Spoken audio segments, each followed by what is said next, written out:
Bu süre bugün günümüzde bizler için intayin muhim bo'lgan bir süre. Nimaga desanglar, bu süre bugün günümüzde bizlerga o'xshash hayotning qiyinchiliklari ostida izlayotgan kishilarga ana shunday qiyinchiliklar ostidan qanday qilib qutulamiz, ana shunday turli musibatlar, har xil shu xabarlar ostida qanday mustahkam turamiz, o'zimizni yo'qotib qo'ymaymiz. Buning sabablarini bizga ko'rsatib beradi. İnsan haqiqiy shaklda qalbini insonlardan kesib, Allohga bog'lagan vaqtida, Allohga taslim bo'lgan vaqtida haqiqiy tavhidni ro'yobga chiqargan bo'ladi-da, bu odam haqiqiy ruh erkinlikka erişir. Bir ishni qilmoqchi bo'lgan har qanday bir odam bu duoni ko'p o'qish kerak. Bu duoni Musa alayhisalom qilgan bo'lsa, payg'ambarimiz Muhammad alayhisalomda bu duo ijobat bo'lgan. Alhamdulillah ve salatu ve selamu ala Rasulillah ama ba'd. Assalamu alaykum ve rahmetullahi ve berekatuhu qarindoshlar. Biz bugün Allah'ın rahmeti ve fazlidan Kur'an-ı Kerim'deki ahirki qisqa surlardan, yani biz namazımızda köp okuyduğun surlardan Alam Neşrah suresini okuyumuz. Yani sure İnşirah'ını okuyumuz. Bu sure bugün günümüzde bizler için intayin muhim bo'lgan bir sure. Nimaga desanglar, bu sure bugün günümüzde bizlerga o'xshash hayotning qiyinchiliklari ostida izlayotgan kishilarga ana shunday qiyinchiliklar ostidan qanday qilib qutulamiz, ana shunday turli musibatlar, har xil shum xabarlar ostida qanday mustahkam turamiz, o'zimizni yo'qotib qo'ymaymiz. Buning sabablarini bizga ko'rsatib beradi. Chunki bu sure payg'ambarimiz Muhammad alayhisalomga turli musibatlar kelgan vaqtida payg'ambarimiz Muhammad alayhisalomga nozil bo'lgan. Va shundaqla payg'ambarimiz Muhammad alayhisalomga ana shunday turli musibatlar kelgan vaqtida uni mustahkam tutib turganligidan iborat Allohning ne'matini eslatib nozil bo'lgan. Va shundaqla bizlarga qanday qilib ana shunday turli musibatlar, qiyinchiliklar, mushkulotlar ostida mustahkam tura olamiz, ma'naviyatimizni kuchli tuta olamiz, qalbimizni, ko'ksimizni keng tuta olamiz. Buning sabablariga ishorat qilgan. Xo'sh, unda bo'lsa biz old bilan surani o'qiylik, ondan keyin oyatma-oyat tafsilab mangamiz va shundaqla ko'ksimizningki keng bo'lishining sabablarini o'rganamiz. A'udhu billahi minash shaytonir rojim. Bismillahirrohmanirrohim. Alam nashrah laka sadrak ووضعنا عنك وزرك الذي أنقض ظهرك ورفعنا لك ذكرك فإن مع العسر يسرا إن مع العسر يسرا فإذا فرغت فانصب وإلى ربك فارغب. Qarab baxadigan bo'lsak, Alloh subhanahu va taolo Sur İnşirahning 1-oyatida Alam nashrah laka sadrak. Ey Muhammad, biz sening ko'ksingni keng qilmadikmi? Ana shunday qiyinchiliklar ostida seni ma'naviy jihatda kuchli qilmadikmi? Va wada'na anka wizrak. Sendan ig'ir yukni elib tashladik. Allazi anqada zahrak. U ig'ir yuk sening bilingni egib etgan deydi. Va rafa'na laka zikrak. Senin şöhretingni, namingni ustun qildik. Fa inna ma'al usri yusra. Bilginki har bir mushkullik, qiyinchilik bilan chuqur bir osonlik bor. Inna ma'al usri yusra. Shu mushkullik bilan chuqur yana bir osonlik bor. Fa iza faragta fansab va ila robbika farg'ab. U holda bir ishdan bo'shagan chig'ingda yana bir ishga kirishgin, Robbingga yuzlangin. Qarab qo'yadigan bo'lsak, bu sura payg'ambarimiz Muhammad alayhissalomga tasalli shaklda nozil bo'lgan. Yani Peygamberimiz Muhammed aleyhisselam hayatida insonlar uchraydigan bütün musibatlar, bütün qiyinchiliklarning hammasiga uchragan. Masalan, qarab qo'yadigan bo'lsak, Peygamberimiz Muhammed aleyhisselam ma dunyoga ko'z ochishdan burun dadisini yo'qotgan. Ya'ni dadisi vafot topgan. Yetim holda, dadisi yo'q holda dunyoga ko'z ochgan. Dunyoga ko'z ochib, onasi beqib cho'ng qilib 6 yoshga kirgan vaqtida onasi Amina vafot topgan. Dadisi yo'q, onasi yo'q. Illiq bir oila, ona tarbiyasi, dad tarbiyasi yo'q. Ondan keyin bo'g'isi oldiga tortgan payg'ambarimiz Muhammad alayhissalom 8 yoshga kirgan vaqtida bo'g'isi vafot topgan. Ya'ni payg'ambarimiz Muhammad alayhissalom tug'ilib o'sgandan tortib illiq bir oilaning muhitini, ya'ni ota-onasidan tarkib topgan bir illiq oilaning muhitini ko'rmagan. Bu cho'ng musibatmi? Haqiqatan cho'ng musibat. Ondan keyin cho'ng'ildi payg'ambarimiz Muhammad alayhissalom. Ana shunday yetim holatda cho'ng bo'ldi, to'y qildi. To'y qilgandan keyin insonning eng cho'ng orzusi nima bilamsizlar? Farzand. Farzanddan ayrilishdan cho'ng bir musibat bo'lmasligi mumkin. Payg'ambarimiz Muhammad alayhissalom to'y qildi. Balaliq bo'ldi. Birinchi balasi vafot topdi. O'z qo'li bilan ko'mdi. Ikkinchi balasi vafot topdi. O'z qo'li bilan ko'mdi. Shunday qilib payg'ambarimiz Muhammad alayhissalom 6 balasini o'z qo'li bilan ko'mdi. Buningdan cho'ng musibat bo'ladi. Birar balamiz vafot topsa, bu musibatning naqadar ig'ir ekanligini his qila olamiz. Alloh subhanahu va taolo hech kimga ko'tarmaydigan musibat bermasin. Payg'ambarimiz Muhammad alayhissalom ana shunday 7 balasidan 6 balasini, ya'ni Hazrat Fatimadan boshqa hammasini o'z qo'li bilan dafn qilgan. Payg'ambarimiz Muhammad alayhissalomga islomni yetkazish vazifasi yuklanganda bo'lsa, kishilar qarshi olganmi, hurmatlaganmi, mehmon qilganmi? Undaq emas. Peygamberimiz Muhammed Aleyhisselam yalğız musulman, andikin ayali musulman bolgan, andikin bir qancha adam musulman bolgan. Amma jamiyati, şu jamiyatdagi hukmdorlarning hammasi qarshi chiqqan. Qarshi chiqib bilan bo'ldi qilmay Peygamberimiz Muhammed Aleyhisselamga jismoniy jihatda aziyat bergan. Ya'ni Peygamberimiz Muhammed Aleyhisselamga toshlarni etib, oyoqlari toshqidek qonga milib etgan. Peygamberimiz Muhammed Aleyhisselamning yaqisidan olgan, Peygamberimiz Muhammed Aleyhisselamning ustiga tuguning yerlarini atib qo'ygan. Ruhiy jihatda Peygamberimiz Muhammed Aleyhisselamni sarang degan, yolg'onchi degan. O'ylab baqila, birasi to'rga chiqib bizni yolg'onchi deb baqsin, sarang deb baqsin, sehrgar deb baqsin, qanday qolib ketamiz? Ruhimiz tushib ketadi. Nəhayət düşkünlük mubtala olumuz. Peygamberimiz Muhammed Aleyhisselam mana məşunda ruhi cəhətdə nurgun əziyyətlərə uçurğan. Bunu aqmaz kişilər emas, cəmiyyətdəki xeyli mötəbər kişilər degan, hətta özünün tuqqunu degan, tağısı degan, bu yalğançı degan. Mana məşunda ruhi azablarga duch kelgan Peygamberimiz Muhammed Aleyhisselam. Peygamberimiz Muhammed Aleyhisselam'nınki mana məşu hidayət, İslamni yetkiziş yolunda Peygamberimiz Muhammed Aleyhisselam'a içki cəhətdə yardımcı bolğan. Onun qalb yarlarına məlhəm bolğan Hazreti Xədicə və sirtqi düşmənlərdən qoğdab durduğan tağısı Hazreti Əbu Talib. Peygamberimiz Muhammed Aleyhisselam ana şunda ən yardım ehtiyaclı peytdə vafat tapqan. İkisi bir yılda vafat tapqan. Yani Resulullah sallallahu aleyhi ve sellem iki qanatidən ayrılğan. Endi oylab baxın. Özünüzün sizni qo'llayotgan tayanchisidan ayrılğan bir holatınızda oylab baxın. Hech kiminiz yo'q. Mana shundaq musibat, mana shundaq qiyinchiliklarga Peygamberimiz Muhammed Aleyhisselam uchragan. Undan boshqa bir inson uchun eng og'ir musibat ne bilamsizlar? Oilasining sharifi. Munofiqlar Peygamberimiz Muhammed Aleyhisselamning oilasiga qo'l uzatgan. Ya'ni Peygamberimiz Muhammed Aleyhisselamning ayoli Hazreti Ayşe radhiyallohu anhaga munofiqlar boshchilik kişiler töhmet kılgan. Peygamberimiz Muhammed Aleyhisselam'a toxtamlaşkan, kilişken kişiler xiyanat kılgan. Yani Peygamberimiz Muhammed Aleyhisselam'ın hayatı qarab bakılgan bolsa, insanlar duch keladigan türlük musibetlerninki, meyli cismani olsun, meyli ruhi olsun, meyli iqtisadi olsun, hammasi kelgan. Mesela Peygamberimiz Muhammed Aleyhisselam qamalgan, Bani Hashim jilg'isi qamalib 3 yil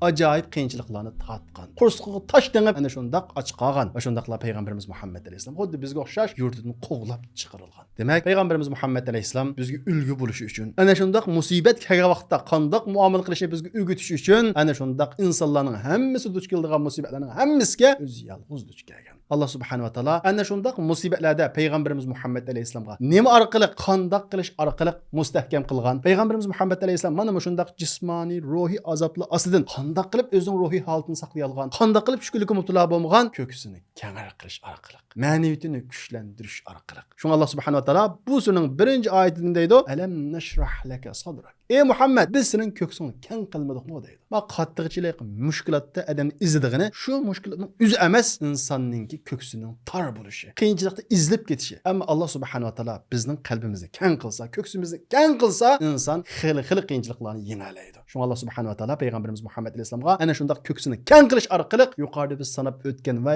sanab bo'lolmagan qiyinchiliklardan Peygamberimiz Muhammed Aleyhisselamni mustahkam turg'izgan va u qiyinchiliklarni Peygamberimiz Muhammed Aleyhisselam yengan. Shuning uchun bir musulmon uchun qalbning ishlashi intayin bir muhim. Ya'ni ko'ksining keng bo'lishi intayin muhim. Chunki bizning qalbimiz, ko'ksimiz keng bo'lgan vaqtida qiyinchiliklarga sabr qila olamiz. Dunyoviy ishlarda muvaffaqiyat qozona olamiz va shundaqla oxiratlik ishlarda muvaffaqiyat qozona olamiz. Shunga Musa alayhissalom Alloh subhanahu va taoladan Robbishrahli sadri, ey Robbim mening ko'ksimni keng qilgin deb tilagan. Shunga bir ishni qilmoqchi bo'lgan har qanday bir odam bu duoni ko'p o'qish kerak. Bu duoni Musa alayhissalom qilgan bo'lsa, Peygamberimiz Muhammed alayhissalomda bu duo ijobat bo'lgan. Ya'ni Peygamberimiz Muhammed alayhissalomning qalbini, ko'ksini Alloh subhanahu va taolo keng qilgan. Bu sababdan yuqorida biz sanab o'tgan musibatlar ostidami Peygamberimiz Muhammed alayhissalom izlab ketmagan. Odatda yetim cho'ng bo'lganlar qarab qolgan bo'lsak, nihoyat izlangu, ruhi tushkun. Va shundaqla 2-3 bolasini bir vaqtda yo'qotganlar bo'lsa, nihoyat tushkunlashib ketadi, yo'qolib ketadi. Chunki inson qarab qolgan bo'lsak, Peygamberimiz Muhammed alayhissalom shu musibatlarning hammasiga uchragan. Agar Allohning yordami bo'lmas bo'laman bo'lsa, agar Alloh subhanahu va taolo Peygamberimiz Muhammed alayhissalomning qalbini ana shundaq ko'ksini kengir qilmagan bo'lsa,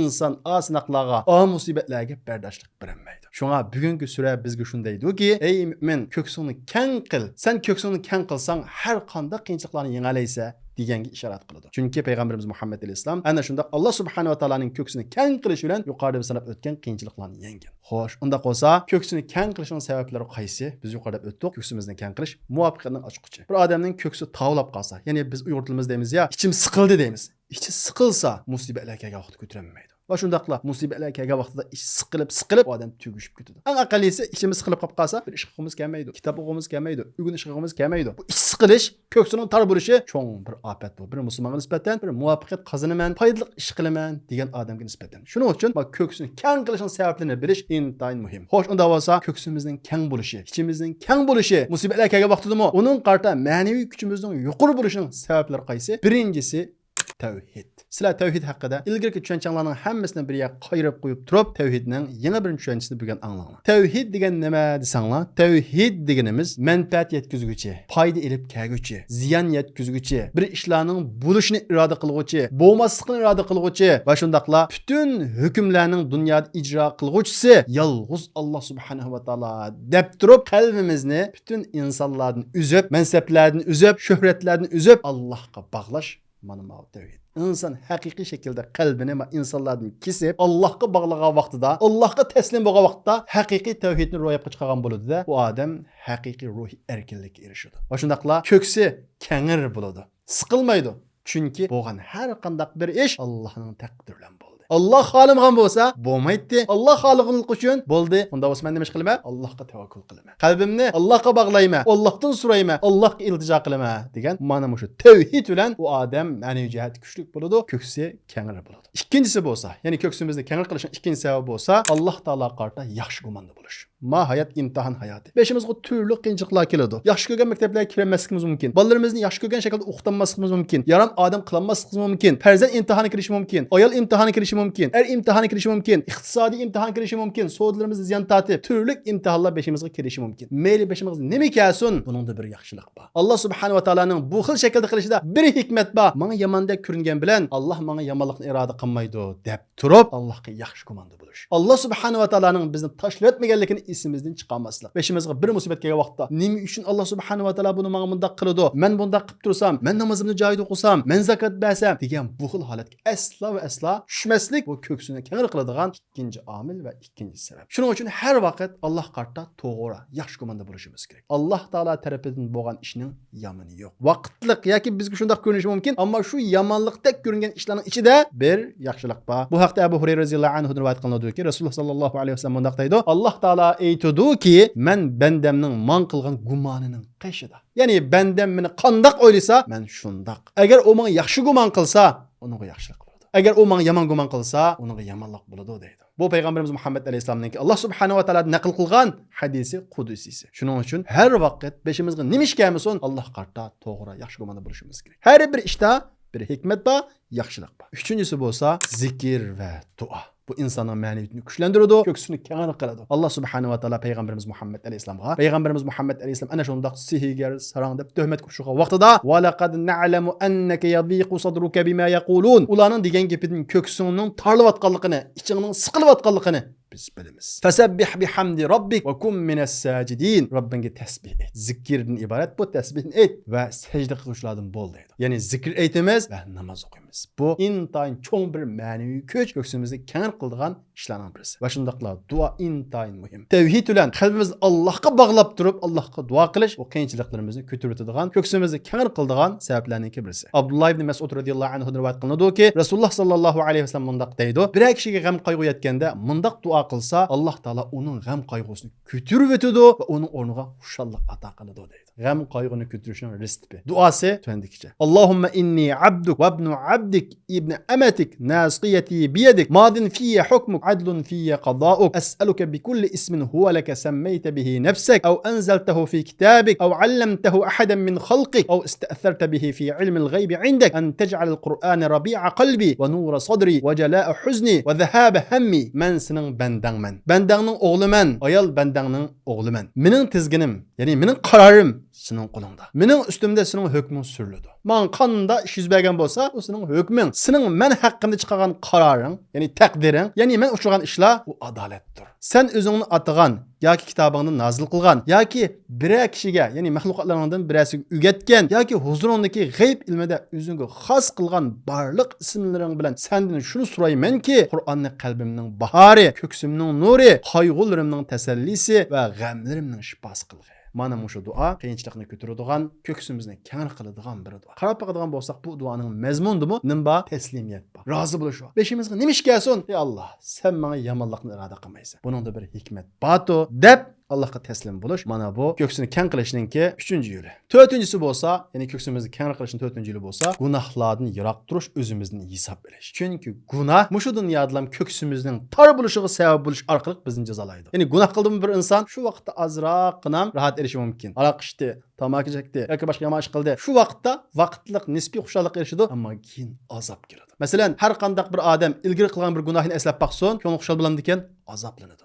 Nima uchun? Bu Alloh subhanahu va taoloninki gunoh qarta mushu dunyoda oldin bergan bir jazosi. Shuning uchun ko'ksimiz tarovmasin, ichimiz siqilmasin, ichim titildimisin deydi ekanmiz. Ma gunohdan yiroq turishimiz kerak. 5-si, ya'ni ko'ksimizni keng qilishning sababining 5-si bo'lsa, manfaatlik ilm, foydali ilm, dunyolik va yoki oxiratlik manfaatlik bo'lgan ilmlar bizning ko'ksimizning keng bo'lishiga sabab bo'ladi. Qancha nadallatsak, qancha jahil qolsak, ichimiz shuncha tor bo'ladi, ko'ksimiz toriydi, ichimiz siqiladi. Shuning uchun ko'ksimiz keng bo'lsin desak, ilm o'rganishimiz kerak. Albatta buning beshida qaysi kiradi? Payg'ambarimiz Muhammad alayhisolamning miras qolgan Qur'on ilmi, hadis ilmi, bizga to'g'ri yo'lni ko'rsatadigan, qalbimizga shifo bo'ladigan islomiy bilim keladi, islomiy kitoblar keladi. Shuning uchun kitob o'qish va bilimga asla va asla sal qaramasligimiz kerak. Yuqorida sanab o'tgan bu sabablar bo'lsa, ko'ksimizni keng qilishninki sabablarininki muhimlari. Ya'ni Alloh subhanahu va taolo payg'ambarimizga mana shu yo'llar orqali ko'ksini keng qilgan va shundaqla ana shundaq qiyinchiliklar ostida payg'ambarimiz Muhammad alayhisolamni ezilmay, ruhiy holati kuchli holatda tutgan. U payg'ambarimiz Muhammad alayhisalom uchirgan qiyinchiliklar qandoq darajada edi? Alloh subhanahu va taolo 2 va 3-oyatda payg'ambarimiz Muhammad alayhisalomning yuklari va qiyinchiliklari haqida xabar berdi. Va wada'na anka wizrak allazi anqada zahrak. Sendan ig'ir yukingni elib tashladik. U yuk bilingni egib etgan edi. Yani Peygamberimiz Muhammed Aleyhisselam elip gelgen peygamberlik vazifesi hakikaten müşkül bir vazife. Peygamberlik İslam'ın yetkizüş hizmeti gariplarının yolu. Kıyınçılığa bağlı yol ama ahir güzel bir yol. Peygamberimiz Muhammed Aleyhisselam mana bu yolda acayip kıyınçılıklar uçurdu ki o kıyınçılık, o yük, o mesuliyet Peygamberimiz Muhammed Aleyhisselam'ın belini egib etken. Ama Allah Subhanahu ve Taala ana şundak Resulullah'ın belini egib etken yükünü özünün rahmeti bilen Resulullah sallallahu aleyhi ve sellem'nin köksünü kengir kılışı bilen kütürüp etken. Bu ayet bizge yeni şundak deydi ki hakikat yolda mangoçulan yükü nait egri bir yük o. Belini egib etdiğin derecedeki egri yük. Lekin bunun karta suslaşmay, yaltaymay, Allah Subhanahu ve Taala'dan tilep köksümüzün kengir buluş sebeplerini kılıp mansak Allah Subhanahu ve Taala bizden o yükümüzni, bilimizni egib etküdek derecede egri bolsa mu onu götürüp ötüdü degan ma'nolarni boramiz. Yana ba'zi tafsirchilar bu oyatni ey Muhammad biz sendan ig'ir yukingni elib tashladik degani, ey Muhammad biz sening ilgari gunohlaringni afu qildik degani deb tafsir qiladi. Ya'ni u gunohlar sening bilingni egib etgan, biz uni afu qildik dedi. Biz payg'ambarimiz Muhammad alayhisolamning tarixini o'qidik. Rasulullohninki payg'ambarlik kelishdan ilgari ig'ir gunohlarni qilganligini bir ko'rmadik.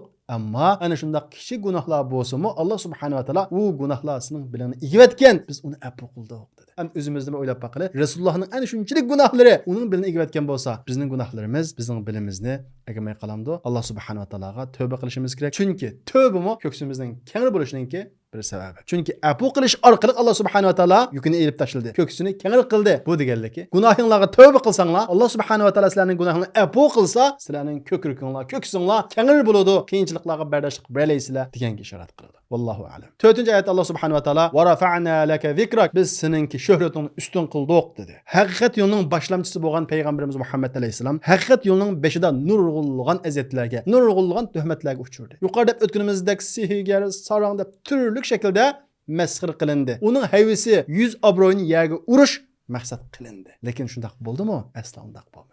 Ana shundaq sihigar, sarang deb tillangan payg'ambarimiz Muhammad alayhisolamning nomi bugun kunimizda dunyoning hech qanday yerida, hech qanday vaqt, hech qanday minutda to'xtab qolmaydigan azonda to'linib, jaranglab turdi. Bugun kunimizda azon ovozi yer sharining hammasini hisoblagan vaqtimizda hech qanday bir minutda to'xtab qolmaydi ekan. Ana shundaq hech bir daqiqada to'xtab qolmaydigan azonda payg'ambarimiz Muhammad alayhisolamning ismi jaranglish orqali Alloh subhanahu va taolo payg'ambarimiz Muhammad alayhisolamning nomini yuqori ko'tardi. Bu orqali Alloh subhanahu va taolo bizlarga nima deydi? Ma haqiqat yo'lda mangallar, islom dini taqit uchun, mushuni kuchaytirish uchun mangallar har xil gaplarga qolsin, tuhmatlarga uchursin. Xuddi payg'ambarimiz Muhammad alayhisolamning shuhratini ustun qilganga o'xshash, ma hayotda va oxiratda u insonlarning shuhrati, nomi chuqur ustun bo'ladi deb Alloh subhanahu va taolo bizlarga xush xabar beradi. 5-oyatda Alloh subhanahu va taolo fa inna ma'al usri yusra deydi. Haqiqatan shubhisizki bir mushkullik bilan bir asanchilik bor deydi. Alloh subhanahu va taolo bu oyatda ey qiyinchilikqa tushib qolgan kishilar, ey iqtisodiy jihatdan ziyonga uchragan kishilar, ey bolasidan ayrilgan kishilar, ey onasidan ayrilgan kishilar, otasidan ayrilgan kishilar, hayotning turli qiyinchiliklariga tushib qolgan kishilar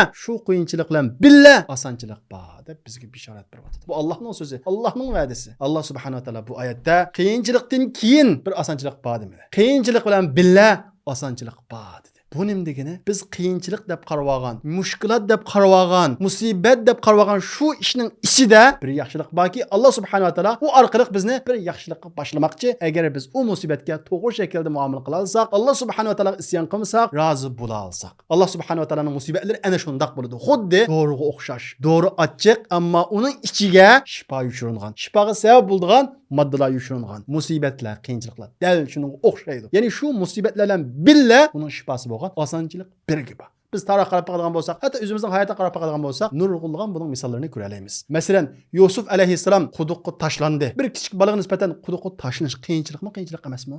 Qiyinchilik, ammo mushu qiyinchilik bilan billa bir yaxshilik bor edi. Agar Yusuf alayhissalom quduqqa tashlanmagan bo'lsa, karvonlar uni ko'maydi, uni Misrga olmaydi. Misrga bormagan bo'lsa, Misrning azizi, podshohi bulanmaydi.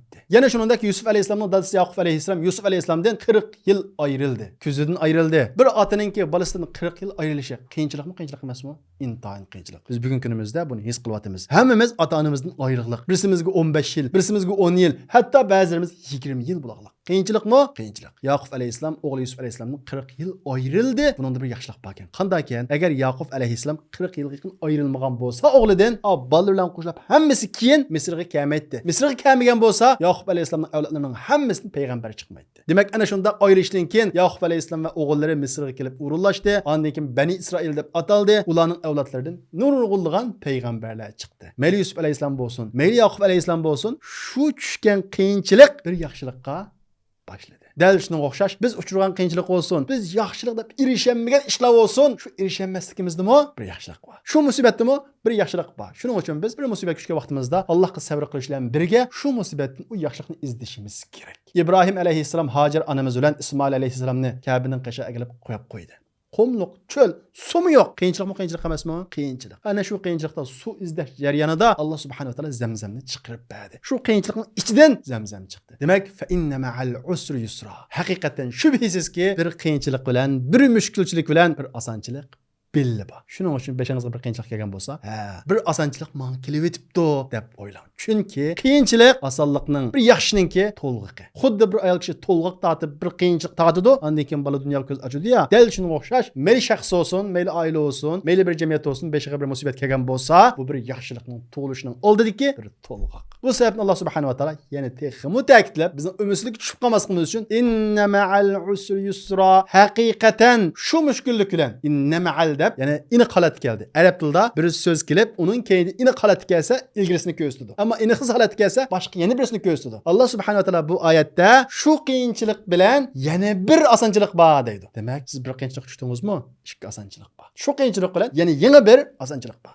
Qaysi? Ma dunyoda qiyinchilik tushdik. Shu qiyinchilik bilan billa shuning ichiga bir osonchilik yushirilgan. O qiyinchilik bizni bir osonchilikqa başlaydı. Bu bir osonchilik. Ondan keyin biz sabr qilsak, Allohga rozi bo'lsak, oxiratda sabr qilgandan keyin shu musibat tufayli gunohlarimizning afu qilinganligidan iborat bu yaxshilikqa, bu osonlikqa erishimiz. Demak, qiyinchilik uchragan kishi uchun ikki osonchilik bor va ikki xo'sh xabar bor. Birisi mushu dunyoda, ya'ni shu qiyinchilikning ichidan chiqadi, yana birisi oxiratda. Alloh subhanahu va taolo mengulik osonlik beradi. Ondan keyin Alloh subhanahu va taolo 7-oyatda fa iza faragta fansab va ila robbika farg'ab. O halda bir ishdan bo'shagan chig'ingda yana bir ishga kirishkin Robbingga yuzlangan deydi. Qaysi ish o? Biz bir qiyinchilikka tushgandan keyin shu qiyinchilikdan qutulishni harakat qilamiz. Sabab qilamiz ya, o'ldirish olamiz ya, tirishimiz ya. Shu tirishib, ya'ni sabab qilib bo'lgandan keyin vaqtimiz chiqqan hamallam yana bir ishga kirishimiz. O qaysi? Va ila robbika farg'ab. Allohga yuzlanamiz. Alloh subhanahu va taolo bu oyat orqali shundoq bir ma'noga ishorat qiladi-ki, bir qiyinchilik tushgan bo'lsangiz, u qiyinchilikdan qutulish uchun bir ishlarni qiling. Qo'lingizdan keladigan ishlarning hammasini qiling, ammo Allohga yuzlanishni unutib qolmang. Shu ishni qilib bo'lgandan keyin Allohga yuzlaning. Ya'ni qalbingiz doim Allohga bog'lanib tursin. Allohdan razılab tursin. Allohga taslim bo'lib tursin. Allohga yaxshi gumanda bo'lib tursin deydi. Ya'ni u holda bir ishdan bo'shagan chog'ingda yana bir ishga kirishkin. Sabablarni qildingizmi? Va ila robbika farg'ab. Robbingizga yuzlaning deydi. Shundaqla bu oyatdan endi boshqa olimlar mustaqil holda bunday tushunchanim oladi. Inson tirish uchun, bir ishlarni qilish uchun hirib qolsa yoki unda bir hurulluq bo'lib qolsa, qanday qilish kerak desa, ishlarining turini ko'paytirish kerak. Bir ishni qildingizmi, herib qildingizmi, charchab qildingizmi, yana bir manfaat, yana bir ish qiling. Kitob o'qib charchadingizmi, unda bo'lsa chiniqing. Chiniqib qoldingizmi, kitob o'qing. Ya'ni bir ishdan hagan vaqtingizda, texi bir unumli ish qilmoqchi bo'lsangiz, yana bir ishni qiling deb bu xil tushunchani oldiganlar bor, lekin surning ilgirki munosabatli aytgan vaqtimizda biz yuqorida o'tgan ma'nolar aytiladi.